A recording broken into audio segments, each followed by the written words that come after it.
So I am a family therapist, and part of my job is to create what's called a family genogram, and that's where I will put down, it's basically like a family tree, but I will jot down my clients' names, their siblings, their parents, their grandparents, and in that process, I'll ask, what do you call grandma and grandpa? And there are all kinds of names that people call their grandparents. And this one family came in and said that they called their grandma Sassy.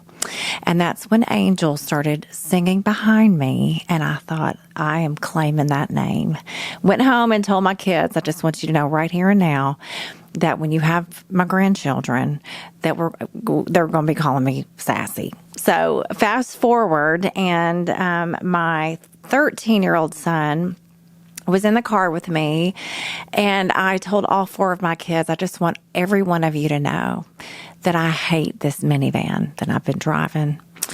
And they all kind of chuckled and said, and my son Luke said, Mama, just get the car that you've always wanted. And I said, well, what car is that? He said, you've always wanted to drive a convertible Beetle.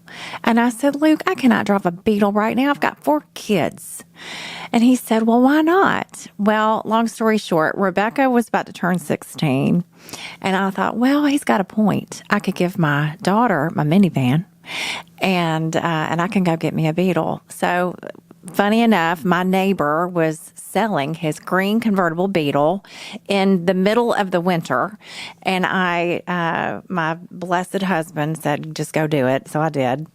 And drove the thing home. The sun came up the next day, and I looked at the Beetle and I talked to my husband and I said, I think it needs a name. How about Dr. Sassy?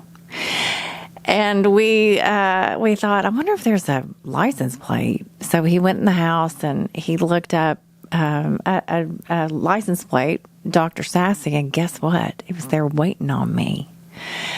So we ordered the license plate, and I thought, well, it needs eyelashes. And so we put eyelashes on this Beetle. And so I was a 48-year-old woman driving all over Nashville in a green convertible Beetle with eyelashes named Dr. Sassy. And full disclosure, the policeman could not give me a ticket because he thought it was so funny. And I realized I was not blending, that I had not thought that all the way through. It was very obvious that I was driving a green Beetle named Dr. Sassy. So the funniest part of this to me is my office is in a house right in front of a beautiful children's playground. And there is a preschool and a church right in front of my office. And the kids from this preschool would pass by my Beetle, Dr. Sassy, every day going to the playground and then back to their classrooms. And one day I was driving to my office and I called my husband and I said, honey, we got to take these eyelashes off because they keep flapping in the wind. It's driving me crazy. Just take them off. So funny enough, he removed these eyelashes on my Beetle. And the next thing I know, there was a preschool teacher in the playground that said, are you Stacy Jagger? And I said, yes. And she said, can we talk a minute?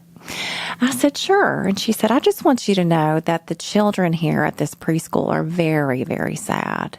And I said, why? And she said, because Dr. Sassy's lost her eyelashes. And I said, you have got to be kidding me. And she said, oh, no, we have had to go around in circle time and go one at a time and talk about our feelings and how sad they are from that Dr. Sassy's lost her eyelashes. So I called my husband. I said, well, guess what? We got to put these eyelashes back on because the children were saying she was alive and now she's not alive anymore. And I couldn't have that. So we put the eyelashes back on, and about a year and a half later, I graduated with my doctorate from a seminary that allowed me to study the integration of creativity and spirituality in my work with children and families using the mountain method, which is how I've been practicing for years. And over that 1.5 year period of time, the kids that saw my beetle out in the parking lot, they started calling me Dr. Sassy, not the beetle. And so when I got my doctorate, my husband and I looked at each other and we said, let's be honest, that beetle's not Dr. Sassy. You are Dr. Sassy. And that is how Dr. Sassy was born.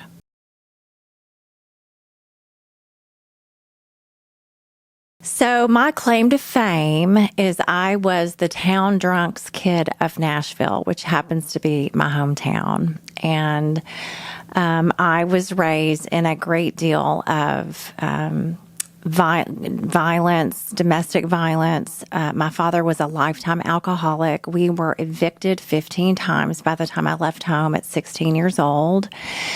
And around the age of 10, something very tragic happened to me that I had the opportunity to get some help, that would have been the perfect age for someone to have intervened on my behalf. But there were multiple traumatic events that happened throughout my childhood and my adolescence that I really, although we could not have afforded it, but if something like that had been available in Nashville when I was a kid, it could have changed everything for me.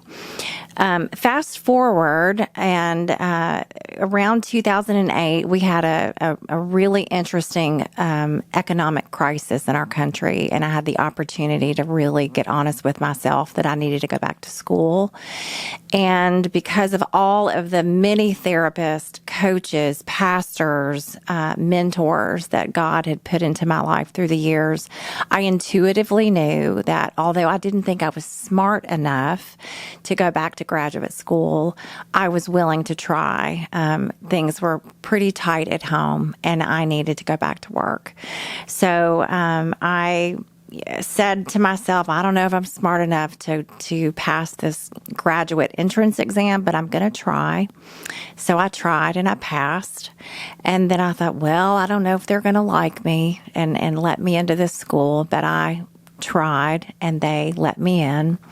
And I graduated with almost a 4.0 and opened my private practice in a rural area. And before I knew it, there was a pastor in the middle of Brentwood, Tennessee, that called and said, we have heard about your work with children and families, and we're wondering if you would extend your practice to Brentwood, which is the wealthiest county in this area, and I believe it's the 7th wealthiest county in the United States.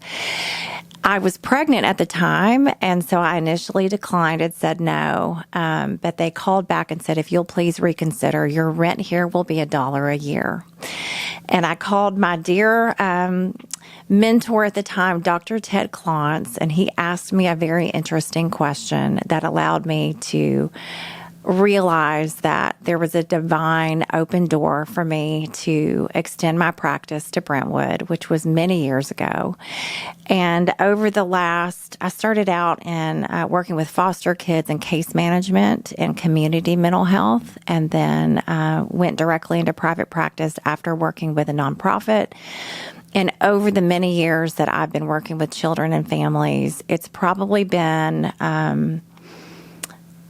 an education on life and people and the humanity, all the things that we all have in common. What's really interesting about my work is I early on was working with severely poor children, and then ended up in a clinical practice where I was working with children of the ultra rich.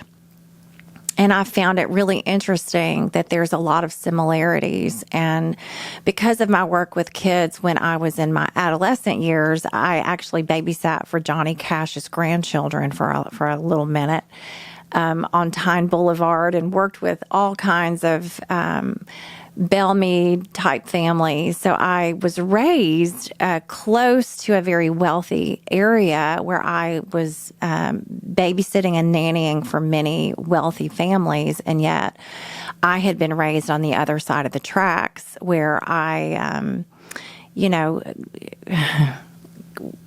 couldn't rub two nickels together. So it's just an interesting education that I've had to realize that no matter where we come from, rich, poor, no matter your socioeconomic status, your race, your culture, I've worked with the Old Order Amish, all kinds of people from different walks of life, that we are all truly looking for the same thing, which is belonging, connection, a sense of purpose, safety, security, a sense of self-expression, autonomy. And there's so many commonalities of all of us as humans. And I think being a family therapist and practicing systemically, so I really believe in working with the whole family when a child is the presenting concern, that it has given me a great deal of appreciation for my life, my family, my children, the growth process. And I am now doing more executive family coaching where I have the opportunity to work with high performing, high functioning people that are struggling and need help with transformational change in their family system, but don't necessarily meet the criteria for a mental health need. And so I've been kind of transitioning more into that. But I am a believer in family therapy. And I, in many ways, am so proud of the families that get help because my family of origin never had that opportunity.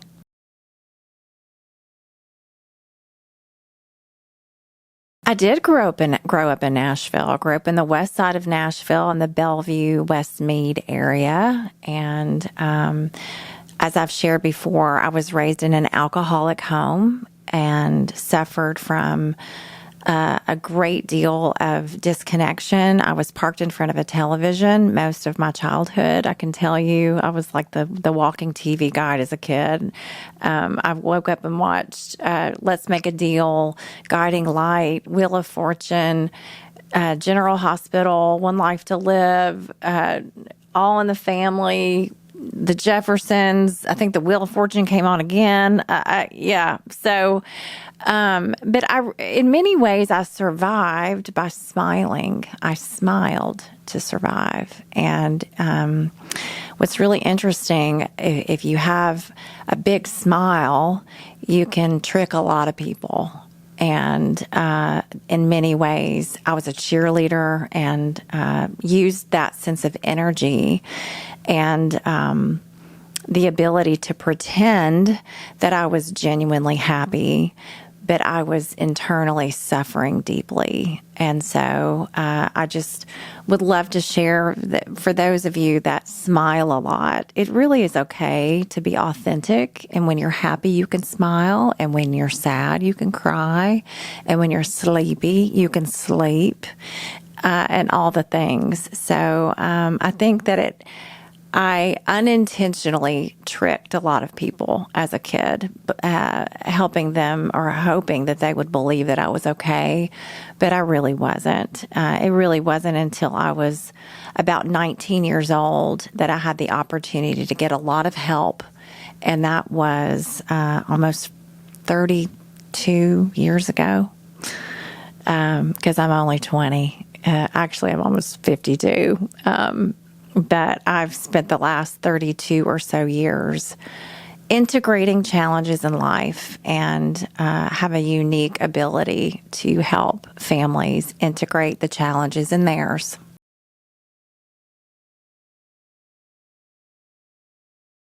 Oh gosh, my favorite childhood memory, hands down, is my dad loved the artist Jim Reeves back in the day.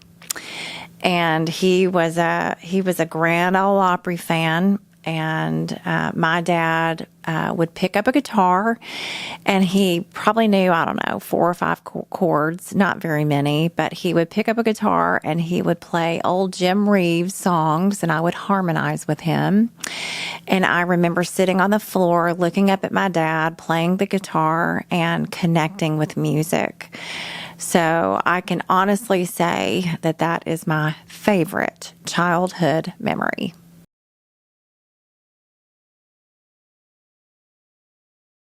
So, when a child or any of us feel seen, heard, celebrated, and delighted in, we will have what's called a secure attachment to ourselves, to one another.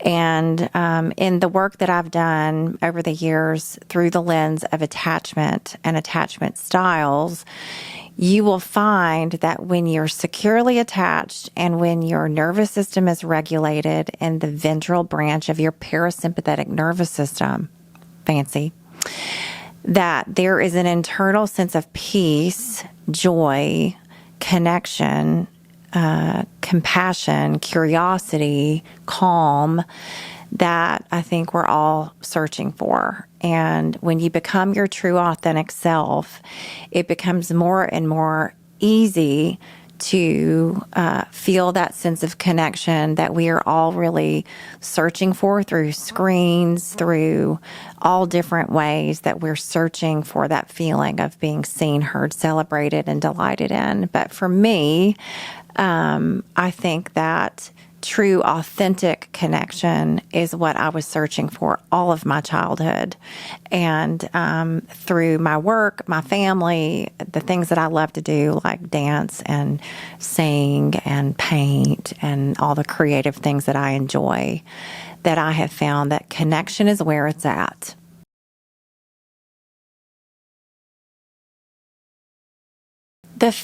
My favorite part of being a family therapist and an executive family coach is when there is a family that have literally tried everything and they're at their wits' end. I tell people here locally that for many years now, as far as working with the whole family system, that I've kind of made my name for being Last Chance Sally. And when you bring me a fixer-upper, I'm telling you what, I love those, because when there's willingness and there's a sense of desperation with parents that are willing to follow directions, I think that the ones that have tried everything and are out of ideas are the ones that are my favorites, because we climb a mountain together. We get very clear about where we are at the bottom of the mountain, what they want at the top.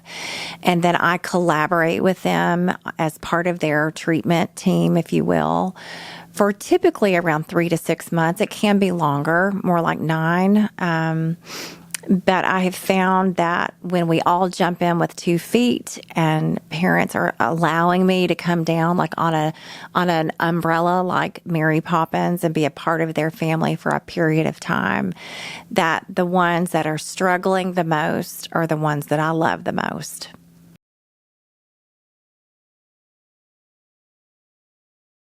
I started this podcast because I wanted to reach as many people as I can with the information, the knowledge, the wisdom that I've been able to gather through the years over, the many therapists, coaches, teachers, pastors, mentors that have helped me heal and grow throughout my life. And as a kid, I would not have been able to afford Dr. Sassy.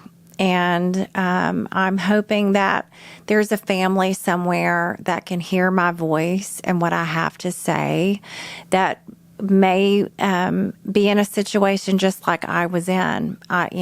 We would not have been able to have had a Dr. Sassy in our lives. So in many ways, I've become the woman that I needed when I was a child.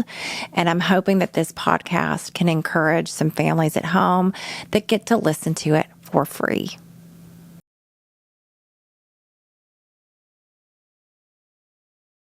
I think the person that has inspired me the most throughout my life is a woman that I never personally knew, but I was given her book when I was 19 years old.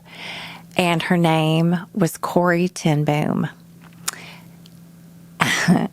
She wrote a book called The Hiding Place, which was her story of having been in a concentration camp during World War II. And the forgiveness story that she told at the end of that book was the sole reason that a domino of forgiveness started in my own family. I wrote a poem to my father called The Things You Did Right, not too long after I was introduced to Corrie ten Boom. The not funny part of it is I couldn't think of anything that he did right. So I said a little prayer and said, God, I don't care how small that it was, if you can please help me remember anything that my father did right. And over a 3.5-year period of time, I jotted down little things that I did remember that he absolutely did right, and created a poem, put it into calligraphy back in 2001, gave it to my father for Christmas, and he unwrapped the gift and started to cry and looked at me and said, Stacy, nobody's ever thanked me for anything I've ever done right. And I knew in that moment that a woman named Corrie ten Boom, who wrote a book called The Hiding Place, and her story of forgiveness had seeped over to me, to my father, and to many other people throughout my life. So I'll always thank Aunt Corrie.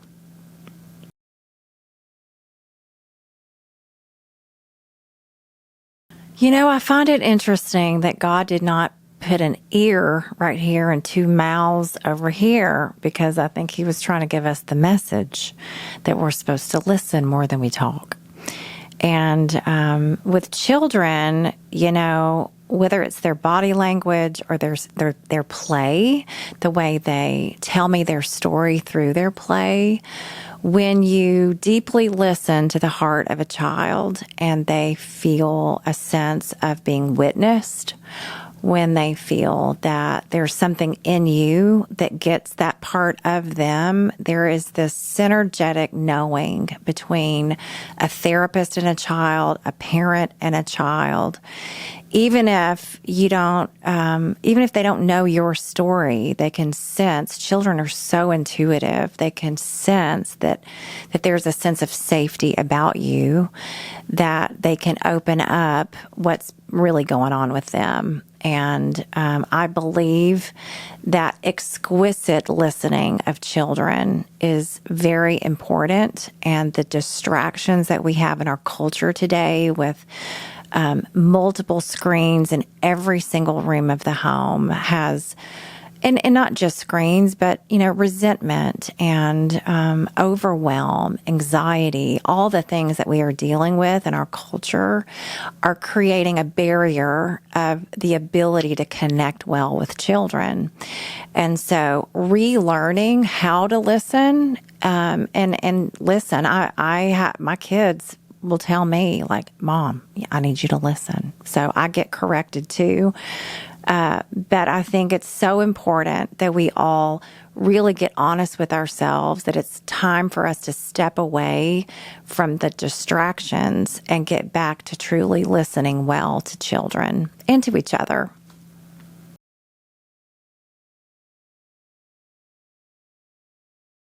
Gosh, that's a loaded question. The guilt, all guilt is like it's like alarm that something's not right, and you can listen to that. Our feelings are here to teach us something, not to hurt us, and it's important to realize, like, whatever you're feeling, it's trying to teach you something, not hurt you. With the whole screen time issue, I highly recommend a couple things. One is parental controls on your children's devices. We personally use the Griffin router at home, Gryphon. And then on our phones, we use the Opal app, OPAL, and the Freedom app, which it just simply gives you boundaries around the number of minutes that you spend on your phone each day. I'm a big proponent of digital detoxes. I have a book called 30-Day Blackout. If you're interested in hearing more stories of how I've implemented digital detoxes with kids and families over the years, you're welcome to find that book on Amazon. I also have a course called The Mountain Method, themountainmethod.com, where the way I've been practicing clinically in my office, I've put that process in a course that you can take. But the point of the point of the telling, as my dad would say, is to step away from distractions to really get back to connection, because what we know about kids and adults is that our behavior ramps up when we don't feel a sense of being known. And really getting underneath the behavior of children, the anxiety, the depression, the suicidality, the defiance, all the things that kids are being medicated for and have IEPs for, and all the struggles that they're having. And I'm not oversimplifying this, but I am saying that when you remove a child from the overuse and misuse of screen time, getting them back into their organic, natural environment of creativity, nature, movement, and play, that many of their behavioral issues and their internal sense of angst will simply start going away organically on its own. And a great place to start is what I call Sassy play. And Sassy play is just really simple little activities that I have done with children for many years in my clinical practice.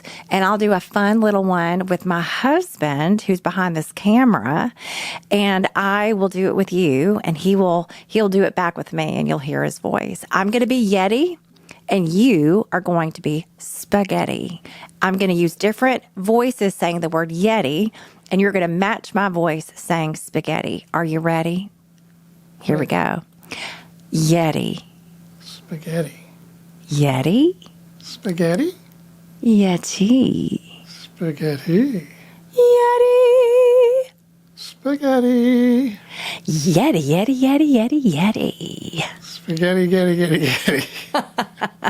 So in just 15 seconds, I created a fun little connection activity that you can do with your children. I have a million of these based on the ages of your kids. That was 15 seconds of Sassy play, just a quick little connection activity that you can do at home with your kids.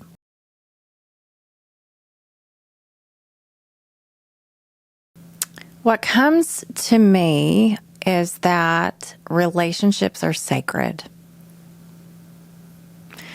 And when you are quiet in a room with a child who has given you the opportunity to see their inner world, you start to see your own inner world. And with every interaction that I've had with my clients over the years, I have been able to connect more and more with the child within myself. So if I'm honest, when I meet people, I heard Amy Grant actually say to this once. She said, you shrink people down to baby teeth. And Amy, I agree with you. When you shrink people down in your mind to baby teeth, they're not as intimidating. It kind of levels the playing field. And there is a sense of, we're all a bunch of kids, because I think Methuselah was like 900 when he died. And post-flood, we only get to live to be, 100, 120 years. So when you shrink people down to baby teeth and you realize that relationships are sacred and you have the opportunity to connect with a child within yourself, shrinking people down to baby teeth and connecting with them, with the child inside of them, you start to see the world as, Jesus loves the little children, all the children of the world, red and yellow, black and white. All of us you kind of have a feeling of everybody's holding hands and walking each other home. And,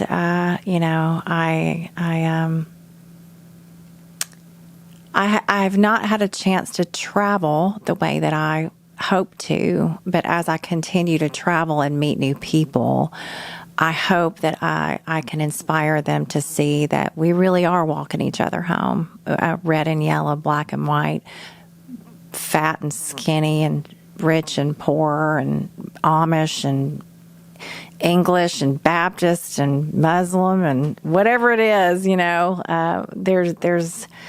there's a commonality in humanity that you can learn through a child that you cannot learn anywhere else, because children, they don't have jobs. They don't, little kids, they don't have phones.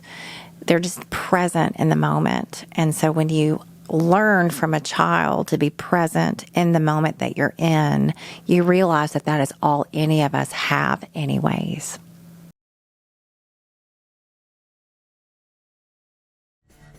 If I could say one thing to the parents of the world, is that if in your gut you know that your child is not okay, ask for some help.